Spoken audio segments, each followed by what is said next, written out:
Do you incorporate real instruments into your production? Yeah, all the time. It's like really easy to just layer guitars and things, and it's just like a accessible instrument. And then original vocals in there a lot too, like more snippets that are a part of the beat rather than like singing full-on verses and choruses. What was that evolution like? Is there a story arc of, okay, I started in this like trap hip hop world, and then I started like combining together that with way more acoustic instruments. When I was 18, I made this album, Sundial. It was like this concept album, like Dawn, and then the second song was like Morning and like Noon. I forget all the songs. You took us through a whole day. Yeah, take through the whole day, and it was like this really weird. I hate that album.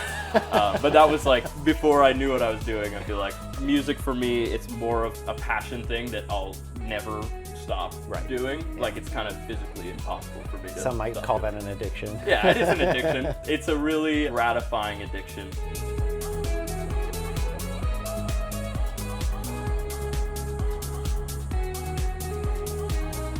Ryan, thanks for joining me on Tiny Table Radio Talks today. Appreciate you coming in. Of course, thanks for having me, Corey. It's great to be here. Great. Love the place, love the energy. Thank you. We try to be welcoming here. So now you just moved here from Arizona, right? And you've been in New York now for what, 2 months? 2 months in the East Village. I just moved here from Phoenix, pretty hot, and now it's very rainy. Yeah, but I like it. Spring in New York. Welcome. You know, I'm just curious. You know, how long have you been DJing and producing, and how did you get started? It's a good question. So DJing is actually relatively new to me. Okay. I probably started DJing about like a year and a half ago.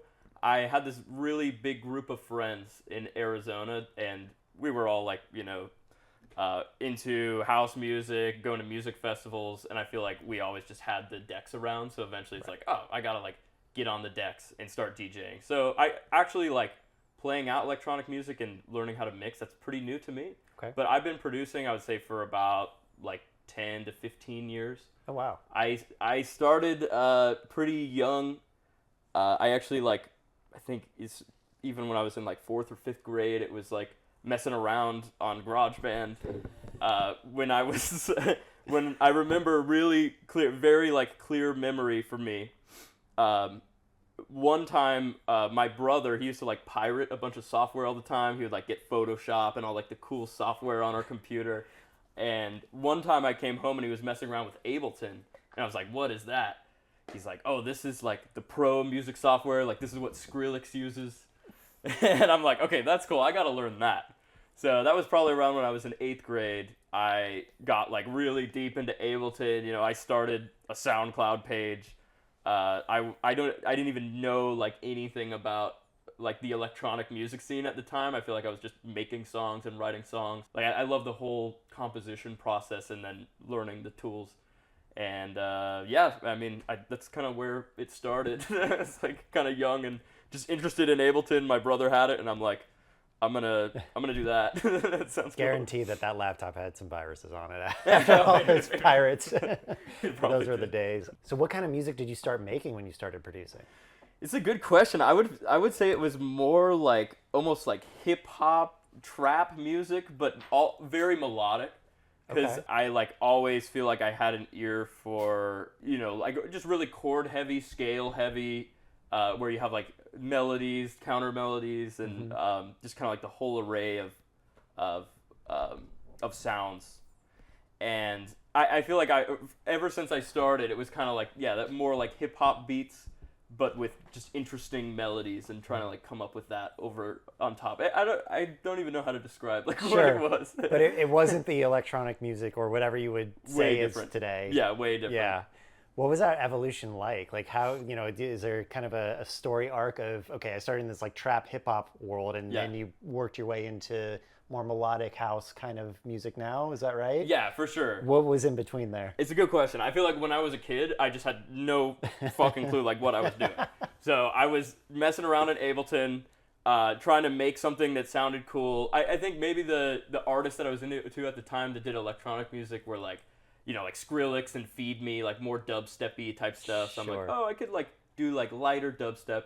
Then when I was a teenager, trap got like really popular. Like there was like Bauer and Flostradamus, And I remember hearing that and being like, oh, I could like make more of this. So by later high school, I was more in like almost like melodic, like trap music. Then I started like combining together that with way more acoustic instruments. And when I was 18, I made this album. It's called Sundial. It was like this concept album that was like, the first song was like dawn, and then the second song was like morning and like noon. I forget all the songs. You took us through a whole day. Yeah, take through the whole day. And it was like this really weird, like, I hate that album.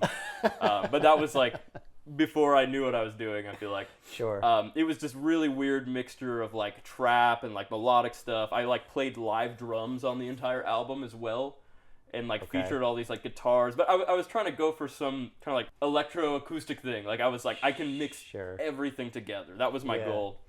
Then by the time I was in college, I was kind of more focused on playing in bands. I actually took like a break from electronic music. I feel like I was like almost embarrassed to share it a little bit. I was like, I make it, it's cool, but I don't really know like where this goes and where it fits. I didn't really know a lot about the scene at the time as well. Like I wasn't as invested. And over the last couple of years, I've kind of heavily switched from being like a drummer and playing in bands to just really honing in on electronic music. I feel like once I met this like friend group of people that they all were DJing and they knew a lot about the like electronic music scene. We all like went to Electric Forest together and stuff like that. I was like, oh, actually, like, okay, this is like what normal electronic music is. Like, it really exposed me to house music specifically, and I'm like, okay, I can make this. Like, I can do this. Cool. And now I feel like it's like, okay, now I make the music. It's still like a little bit all over the place. Like I have like a lot of like melodic elements. I try to incorporate a lot of acoustic instruments still. Okay. No more drum set. But still like a lot of like vocals, guitars, and like piano.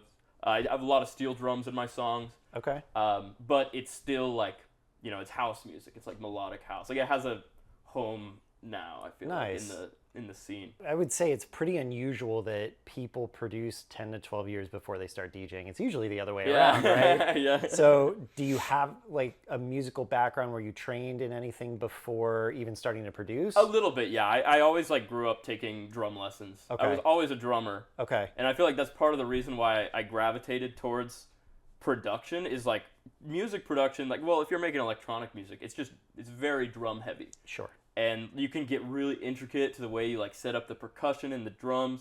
And like, at that time, it was like trap and dubstep, hip hop type stuff I was listening to. I'm like, oh, the drum parts are really cool. I could like write that out on the computer. Was there ever like a defining moment through this process where you're like, okay, I really want to like take this seriously. I want to actually like release music on a regular basis? Oh yeah, for sure. I think it was like around the time that I was 16 and I was playing as a drummer in like a metal band in Tucson. Like I was pretty invested in the music scene in Tucson. And I had a SoundCloud page kind of on the side. So around that time was where I feel like I was like, I love the music scene. I love the energy of like meeting people, like collaborating with people, playing music. And, with SoundCloud, it's like I have this way of just being able to like immediately share stuff, like make music, share it to everybody, all my music friends, they can listen to it, hopefully like get some like other people to like discover it and listen to it. Just started like whenever I made a song, just started putting it out there. Nice. And it was like, I loved that, like sharing stuff with the world. Yeah. It's like, oh, well, I'm probably going to be doing this the rest of my life. And is that what you're doing full time now, or do you have other work jobs? I do a lot of stuff, man. Yeah, I'll be honest. okay. Like I'm a software engineer by trade. Okay. So I've like worked a lot in the software industry. Music for me, it's more of a passion thing that I'll never stop doing. Yeah. Like it's kind of physically impossible for me to. Some might call that an addiction. Yeah, it is an addiction, but it's a really gratifying addiction. Yeah. And I've had the opportunity to like meet a ton of people through the process. Right now, obviously, I'm really trying to grow my like personal like this electronic music project that I've been working on for the last like year and a half of like it's like my self-titled music. I feel like it's it's always going to be online, and I want to just really grow that brand. Tell me a bit more about that brand or like the vision for it? I feel like the vision for it is like it's just like genuine electronic music. It's stuff that I make, and it needs somewhere to go. Yeah, sure. So the internet is like the most obvious place, and I've had opportunities of like play shows and stuff like that out of it. But really, what it is it's like personable, like melodic house music. That's kind of my brand. Sounds to me like you're willing to take some creative risks and like put it out there and put yourself out there. Oh, right? 100%. I feel like one thing that's really cool about, electronic music nowadays is there's like this way more kind of personable element to it, which I feel like didn't used to exist. Like it used to be like, everybody like wears masks and like Deadmau5 and Marshmello, or even like before that, like Daft Punk. Yeah, that's the obvious one. Yeah.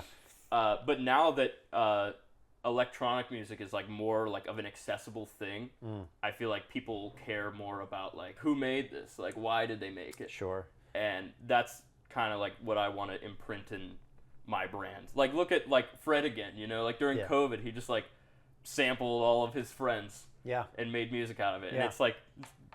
It's awesome. Yeah, there's like a genuine, like, you feel like, I don't know how to say it, but just like a connection with like what he's doing and what he's making with the people that he's around. So it's like there's an extra layer of relationship involved in the creative process. Exactly. Would you say that your background or experience or understanding of drumming and maybe even drum theory or understanding of different rhythms has helped you as a producer and a DJ? Or would you say like if somebody were to get started, that would help them and maybe they should learn that first, or just get into it and learn it and figure it out?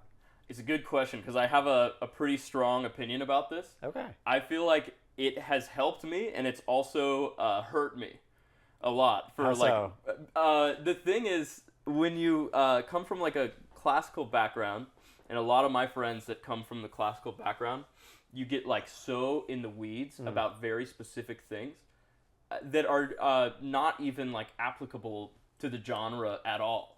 Like there's certain things that just do not translate, but you're so stuck in your ways about how stuff works that you still want to do it that way. And like a perfect example is thinking about a song structure in terms of chords. I feel like if you're a classical musician, or like even if you just play the guitar or something like that, when you play songs, it's all about like, oh, what's the chord progression? Where's like the verse, the chorus, stuff like that. Where you really need to know like a melodic structure. A lot of electronic music like doesn't have that structure at all, right? And you're still like your brain is like searching for it and trying to make sense of it in that way. Whereas people that are actually listening to the music and consuming it, like, they don't give a shit about that. They don't need a song to have like a really incredible like sus4 chord moment in there to make it a good song. And no one's in the crowd going, that was a good sus4 chord moment. Exactly. Right? Yeah, it's like, does it sound good, and am I feeling something from it, kind of thing. Exactly. And speaking of like feeling, and it sounds to me like there is a melodic element to the music that you're still making, like a very musical element. Like do you have a project or a song that you feel like really connected with you in a more deep emotional level, that like actually you're like, okay, I actually get goosebumps during this, or you feel it a bit more strongly than anything else you might have put out? Actually, I have a song that I'm gonna play for you today. It's unreleased, but it's gonna be released at the end of the summer. Nice. It's called I Never Knew. It has like some really cool guitar parts that I did on it. It has some like some of my own vocals on it. And it has like my favorite chord progression of all time underneath the entire time. Progressions. So it does have a chord progression.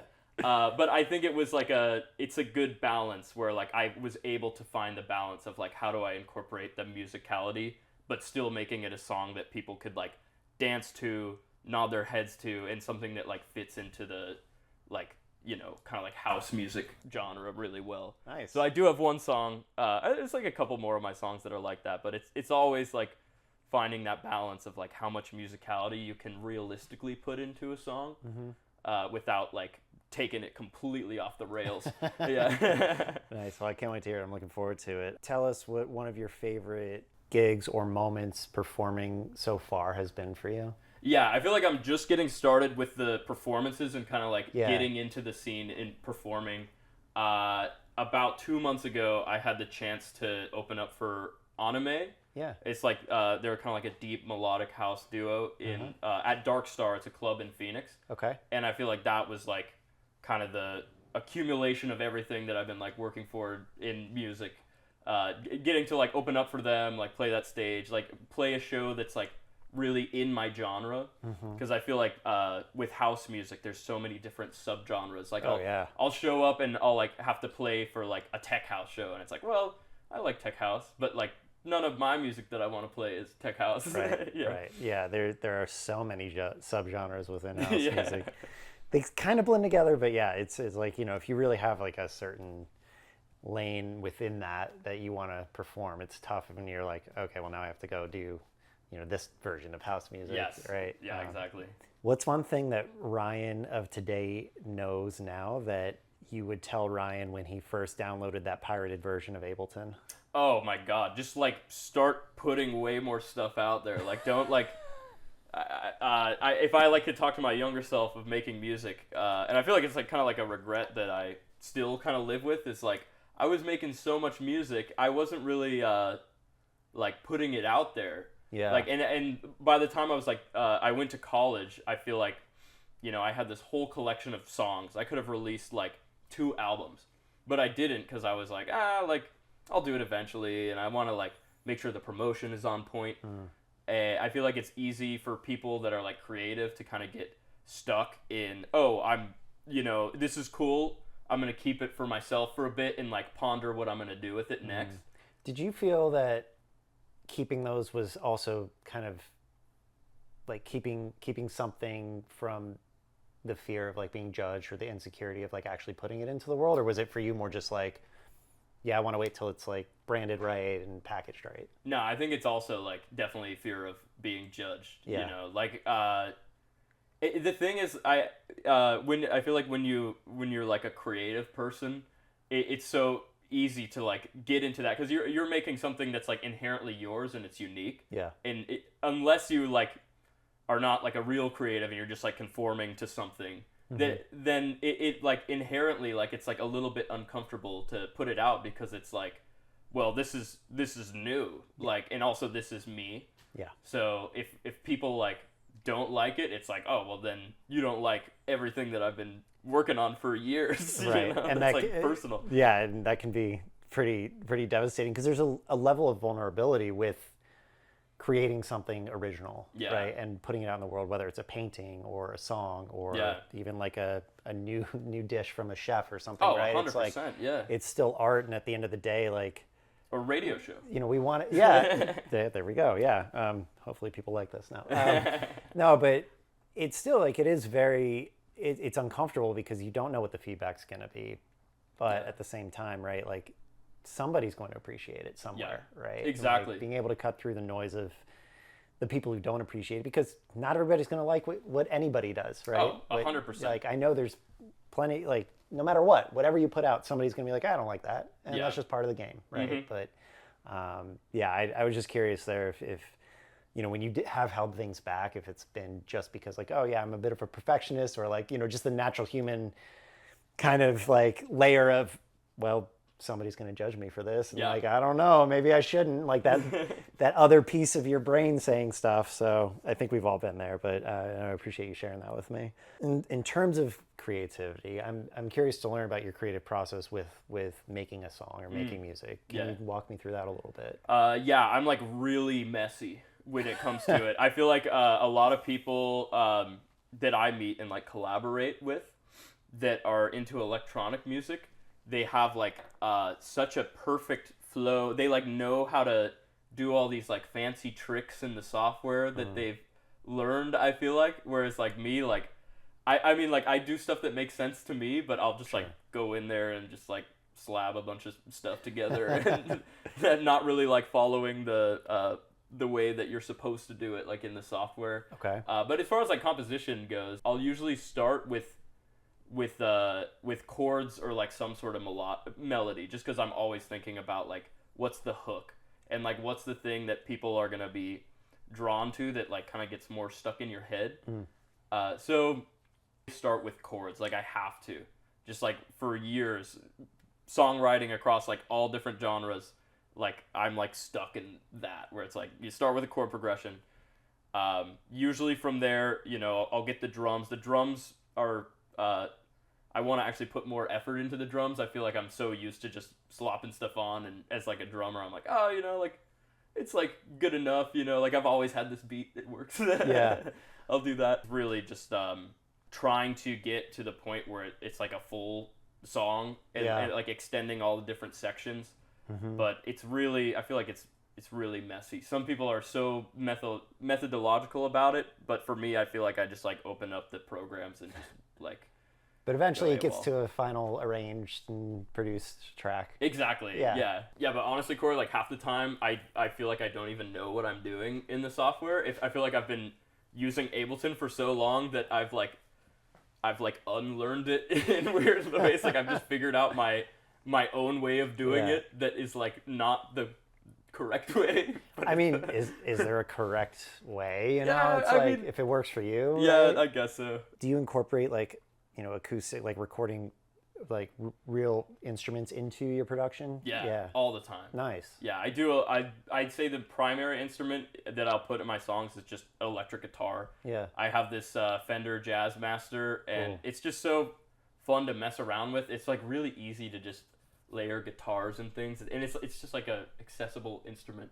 Yeah. So I'll always like put guitars in, keyboards.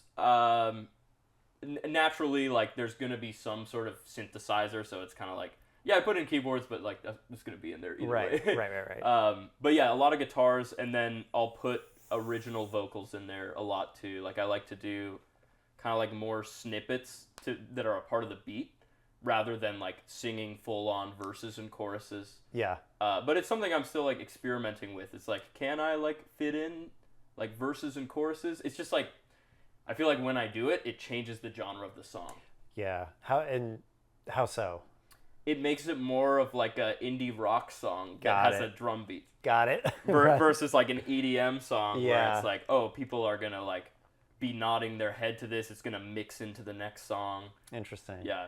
Well, maybe there's like a way to like infuse some like electro or indie dance into like the melodic house too, right? There's some people nowadays that are like crushing it at that. I feel like. Is there a genre outside of what you produce or an artist that has caught your ear lately, piqued your interest, given you some inspiration?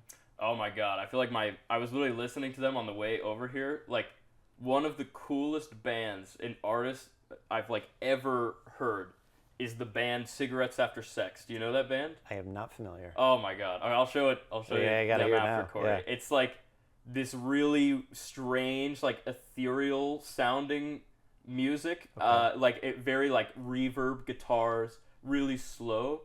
And the singer, he has this really unique voice. He's like a guy, but he kind of sounds like he's singing in the range of a girl almost. Mm-hmm. He just has like a really high pitched, unique voice.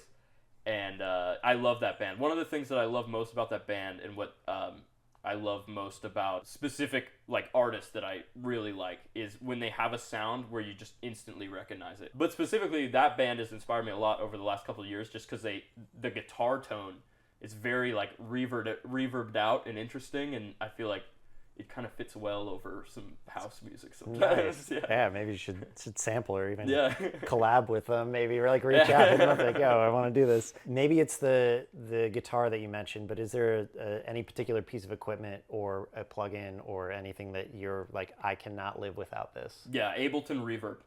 Oh, the stock reverb. Stock reverb, Ableton. You're definitely the first person that said that. I feel like tell me more. I have like I hate it. So tell me more. I have like mastered Ableton stock reverb, and when I listen to something, I feel like I know exactly like how to set up Ableton stock reverb on it. I need a rack. Give me a rack. Send it to me. I need it because like I have not figured it out, and I just slap Valhalla on, and I'm just like, okay, that's good. Valhalla's really good. Yeah, they're great. Ableton stock reverb. Another one is Ableton ping pong delay. Yep. that is like so essential to like getting the like stereo image. Yep. And especially if you just like have like a synth or something that's it's in the melody and it sounds a little dry. Nothing that like ping pong delay and Ableton stock reverb can't fix. Agreed. Fully agreed there. You know, I know you mentioned you have an unreleased track coming out next month. Any other projects or shows or tracks that are in the works for you? Yeah, I have 4 songs coming out this summer, actually. Oh, nice. So I have one that I'm going to self-release. It's actually a remix of the Interstellar theme. I'll play it for you. I'm super happy with that one, but it's one where I want to self-release it because it's like, you know, I want to put it on my SoundCloud page and like get people into it that way. For discovery. I also have a song, it's a collaboration I did with one of my good friends in Arizona, and we're releasing it on this this record label, really cool group called Synesthesia. They're based out of Arizona. Cool.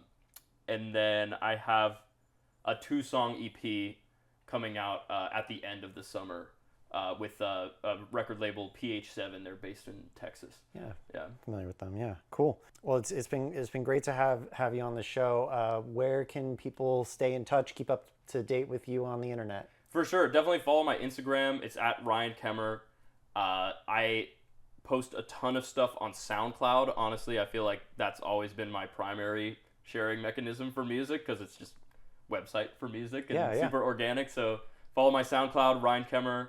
And then Spotify, Apple Music, YouTube Music, wherever you stream stuff, find everything on there. I've been posting more stuff on TikTok on and off, so find me in there as well. Cool. But, we'll link to all those in the description here. But Ryan, it was great to chat with you and learn a bit more about your musical journey. And any hints as to what this set is going to be like coming up here? You want to tell us about what that's going to be like? I think it's going to be a cool journey. It's going to be tons of originals. I think 80% of it's originals, but nice. I have the 20% that aren't originals are great songs, hand selected. Nice. Well, can't wait to hear it. Ryan, thanks again for coming on. Cool. Good to have you. Thanks, Corey. Appreciate you, man. Yeah. And cut. I hope you enjoyed that Q&A with our latest guest. It would help a lot if you hit subscribe so I can grow this channel and bring more artists onto the show. You'll get to learn more about who they are and hear their craft. So hit that subscribe button now, and I'll see you next time. Enjoy the set.